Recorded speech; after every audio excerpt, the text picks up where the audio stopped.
রোহিত ভাই, নিয়াজ ভাই, একটা কথা বলবো আজকে আপনাদেরকে। মর্মান্তিক একটা ঘটনা ভাই। কি হয়েছে? এই যে আমার পিছনে যে রোগীগুলা দেখতেছেন ভাই, আমি কথা বলছি ভাই, আজকে দুপুরে এরা খাইছে না ভাই। আরে কি বলেন, দুপুরবেলা খায় না? না ভাই, দুপুরে খাইছে না ভাই, না। আরে সর্বনাশ, নিজের মুখ থেকে শুনেন, আমি মিথ্যা কথা বলি কিনা জিজ্ঞেস করে। কি অবস্থা? দুপুরবেলা কি খান নাই? আরে সর্বনাশ, দেখেন দুপুরে খাইছে না ভাই।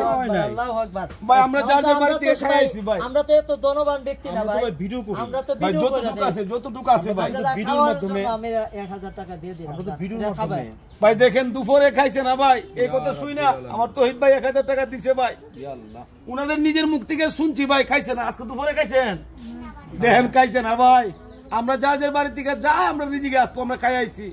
এই দুইটা বোন না খাওয়া ভাই, দেন না ভাই একটা শেয়ার করে এই ভিডিওটা, যেন আমার এই দুইটা বোনের এক বেলা খাবারের ব্যবস্থা হয়। দেন না একটা ব্যবস্থা করে ভাই, আপনারা সবাই শেয়ার করে দিন ভাই এই ভিডিওটা। একটা শেয়ারে আমার এই দুইটা বোনের খাবারের ফাইসালা হবে ইনশাল্লাহ, আমার আল্লাহ করবে। সবাই শেয়ার করে দিন ভাই ভিডিওটা।